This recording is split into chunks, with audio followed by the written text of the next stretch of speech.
Hello students, तो कैसे हैं आप सभी लोग। तो उम्मीद करता हूँ कि आपके सारे क्लासेस 9 के आप सारे लेक्चर्स अटेंड करे होंगे और हमने जितना भी आपको अभी तक पढ़ाया है उन सारे के नोट्स आपने अच्छे से बनाया होगा।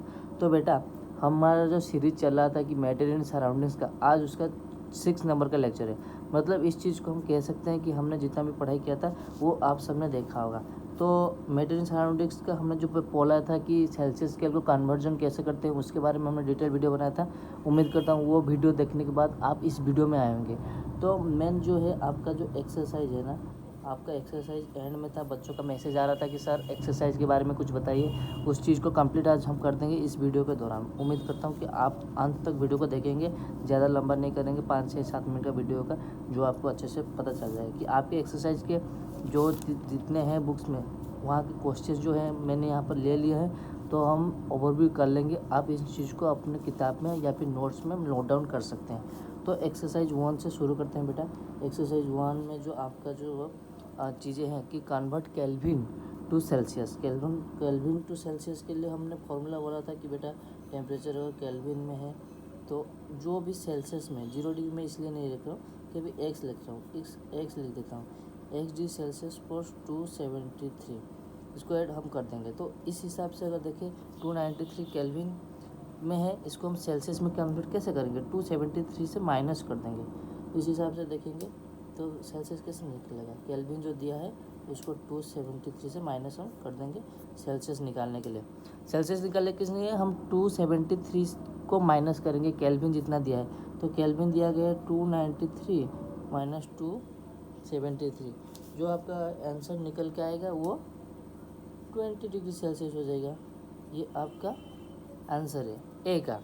और उसी तरीके का बी का हम लिख सकते हैं 473 केल्विन को हम सेल्सियस में कन्वर्ट करेंगे तो क्या हो जाएगा बेटा, 470 माइनस 273, ये आ जाएगा 197 डिग्री सेल्सियस। ये हो गया आपका आंसर पहले क्वेश्चन का। उसी तरीके का दूसरा क्वेश्चन हम देखेंगे कि convert Celsius to kelvin.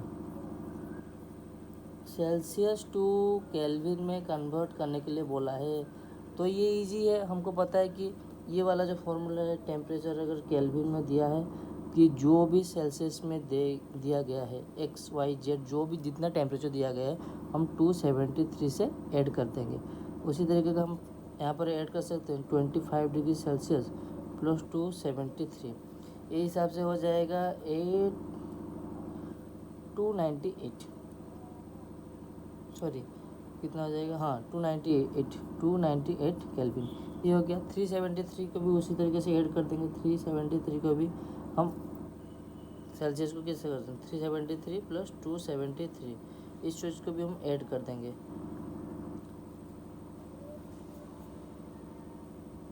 Kelvin में। केल्विन में ऐड हो गया। ये दोनों चीज़ें आपका क्वेश्चन आंसर आपको मिल गया है। तो अच्छा है बेटा। और बोला गया है कि 3 नंबर क्वेश्चन में give the reasons for the following. तो क्या चीज़ें हैं, हमने जो सॉलिड लिक्विड गैसेस के जो कन्वर्जन स्टेट्स पढ़े थे उस चीज़ को लेके बोला गया है। नाफ्थलीन हमने बोला था कि नाफ्थलीन क्या होता है, जो कि आपका कर्पूर होता है। मतलब हम जब कोई सामान रखते हैं अपने अलमीरा में, उस टाइम पर हम नाफ्थलीन का यूज़ करते हैं एज ए कि सामान ख़राब ना हो जल्दी से जल्दी। उस चीज़ के लिए हम नाफ्थलीन बॉल्स का यूज़ करते हैं, जो हमारे कवर्ड में होगा शायद आपके घर में। तो इस चीज़ को हम ऐसे रीजन लिख सकते हैं कि naphthalene balls disappear with time without leaving any solid. देखो बेटा यहाँ पर क्या हो रहा है, सॉलिड की बात किया गया है। सॉलिड क्या है, नाफ्थलीन बॉल आपका सॉलिड है। तो बोला गया ये सॉलिड से डायरेक्टली क्या हो रहा है, naphthalene ball disappear time without leaving any solid. Solid छोड़ के गैस में कन्वर्ट हो रहा है। मतलब गैस में डायरेक्टली वो डिसअपियर हो रहा है, गैस से डिसअपियर। तो ये चीज़ें क्या बोला गया है कि बेटा यहाँ पर एक प्रोसेस होता है सब्लिमेशन हम बोलते हैं। सब्लिमेशन हम किसे बोलते हैं, जो डायरेक्टली जो स्टेट सॉलिड से कन्वर्ट होता है गैस में, या फिर जो सॉलिड डायरेक्टली डिसअपियर होते हैं हमको उसको सब्लिमेशन बोलते हैं। Sublimation of solid ball like naphthalene convert from solid to gas, ये उसका एक कन्वर्जन स्टेट है।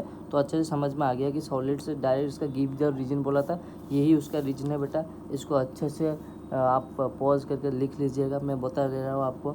उसके बाद बी में बोला कि we can get the smell of perfume sitting several metres away. मतलब क्वेश्चन में बोला गया कि हम कहीं पर भी अगर परफ्यूम यूज़ करते हैं तो इजीली कैसे स्प्रेड हो जाता है बहुत कम टाइम के अंदर। ये चीज़ को हमको समझना पड़ेगा बेटा कि ये क्या बोला गया है। स्मेल ऑफ परफ्यूम का स्मेल इजीली कैसे स्प्रेड होता है। तो बेटा देखिए, मैं आपको अच्छे से बता देता हूँ कि आपका जो परफ्यूम होता है वो गैस पार्टिकल होता है, अंदर लिक्विड के फॉर्म में होता है क्योंकि हम उसको प्रेशर दे के रखते हैं, लेकिन जब बाहर निकलता है वो गैस के फॉर्म में ही निकलता है बेटा। लिक्विड को हम गैस को हम प्रेशर दे के उसको एक तवेले हम गैस पार्टिकल्स को परफ्यूम बॉक्स के अंदर प्रेशर के थ्रू रखते हैं। प्रेशर कुछ एरिया के ऊपर फोर्स लगाते हैं, गैस पार्टिकल्स के एरिया के ऊपर फोर्स लगाते हैं जो अंदर लिक्विड के फॉर्म में रहता है। लिक्विड फॉर्म इनसाइड, कौन से परफ्यूम के अंदर। लेकिन जब वो नोजल से बाहर आता है तो आप देखे होंगे कि गैस फॉर्म आउटसाइड। इस चीज़ को बेटा देखिएगा कि गैस फॉर्म आउटसाइड से बाहर निकलता है। तो वैसे ही हम बोल सकते हैं कि गैस फॉर्म आउटसाइड निकलता है। तो ये एक प्रोसेस है कि गैस जो पार्टिकल होता है, gas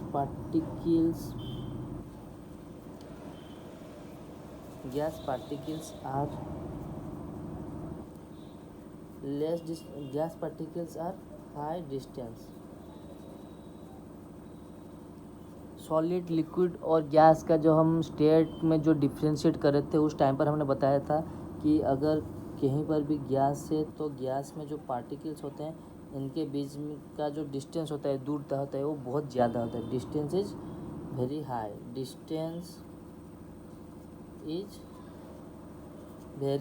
high, so it can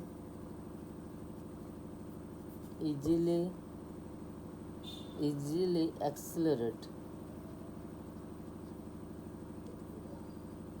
from one place to another without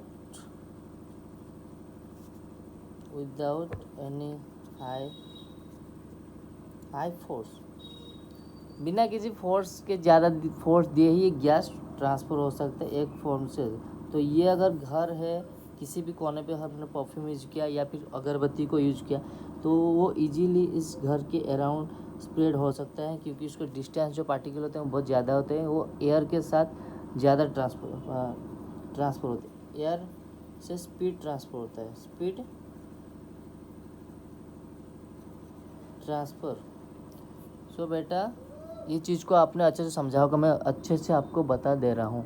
तो ये चीज़ें था कुछ और जो चीज़ें हैं। फिजिकल स्टेट ऑफ वाटर, इस क्वेश्चन को देखिए कि फिजिकल स्टेट ऑफ वाटर के बारे में बोला गया है।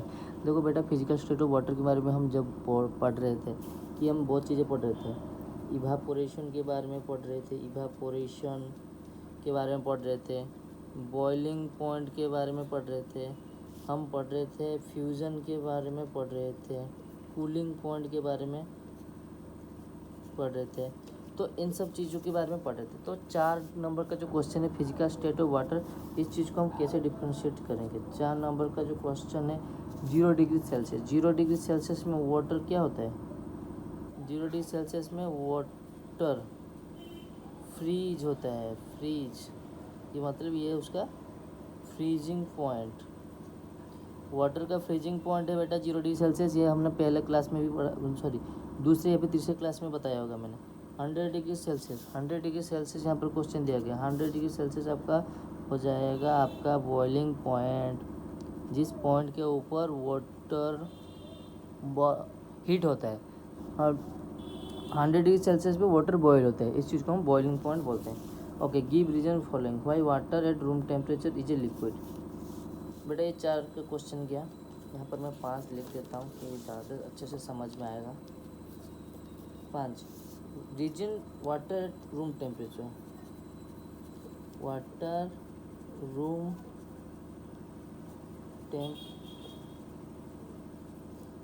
वाटर रूम टेम्परेचर में कैसे रहता है। देखो अगर रूम का टेम्परेचर मैं नॉर्मली बोलूँगा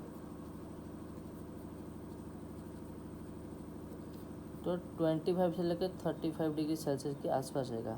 ये नॉर्मल डिपेंड करते हैं सीजन के ऊपर। सीजन अगर विंटर है तो इतने अराउंड रहेगा या फिर उससे भी लेस हो सकता है, और हॉट समर के अंदर 35, 40, 41 तक जा सकता है। तो नॉर्मली इसी टेम्परेचर के ऊपर वाटर लिक्विड फॉर्म में एस्टेब्लिश करता है। हमने बोला कि वाटर का freezing point 0 degree Celsius, freeze मतलब आइस में कन्वर्ट होगा 0 डिग्री सेल्सियस में, और 100 डिग्री सेल्सियस में बेटा आपका बॉयल होगा, मतलब बॉयल होगा इस पॉइंट पे। लेकिन जो लिक्विड फॉर्म में रहेगा, लिक्विड फॉर्म के रहने के लिए इसको एक टेम्परेचर चाहिए नॉर्मली। जनरली अगर मैं बात करूँ कि 20 से लेकर 100 के बीच में कोई भी अगर टेम्परेचर रहेगा नॉर्मली, तो उस टेम्परेचर के ऊपर लिक्विड फॉर्म में आपका वाटर रहेगा। ये एक उसका जनरल फार्मूला, एक जनरल चीज़ें हैं, ये सब चीज़ें पता होनी चाहिए। तो ये चीज़ें मैंने बोल दिया आपको। इस चीज़ें लेकर के normally room temperature is 25 to 35 degree Celsius, तो water is easily can not be in the form of ice, so it's required the temperature of 0 degree Celsius to ice. So in that particular condition, at the room temperature, water can be freeze at 0 degree Celsius, but in liquid form it might be up to 35 or 40 degrees Celsius. So at the room temperature water is at liquid. That's the answer. और एक छोटा सा एक सवाल है आपके लिए, एक बुक्स में ये बहुत ही अच्छा सवाल है बेटा। Dash is a surface phenomena. आपको मैंने बताया था कि इवापोरेशन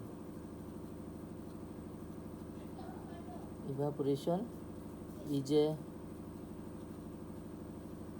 सरफेस फेनोमेना। इस चीज़ को अच्छे से देखना बेटा, ये एक बहुत ही इम्पोर्टेंट शॉर्ट क्वेश्चन है आपका, इम्पोर्टेंट शॉर्ट क्वेश्चन है आपका। इस चीज़ को देखना चाहिए। और आपको व्हाट्सएप चैनल जो है हमारा, व्हाट्सएप चैनल का लिंक हम डिस्क्रिप्शन में दे देंगे, आपको व्हाट्सएप चैनल ज्वाइन करना या फिर सर्च करने ला अंकित क्लासरूम, जो भी चैनल आ जाएगा हमारा जो फोटो होगा उसमें, उस चैनल को जाके सब्सक्राइब करिए। उस चीज़ में हम सारे नोट्स उसी में ही अपलोड करते रहते हैं। उस चैनल को जाके फॉलो भी कर लीजिए, आपका काम बहुत आसान हो जाएगा। जो भी रिलेटेड वीडियोस और नोट्स होते हैं या फिर रेगुलर अपडेट्स या फिर क्वेश्चंस हम उस चैनल के ऊपर रोज़ लेके आते हैं। तो उम्मीद करता हूँ उस चीज़ को भी आप करेंगे, और बेटर होगा बेटा आप इस वीडियो को लाइक करना, हमारे चैनल को सब्सक्राइब कर लेना बेटा, सब्सक्राइब कर लीजिए। अच्छा होगा आपके लिए, क्लासेस रोज़ यहाँ पर आते रहते हैं। Thank you.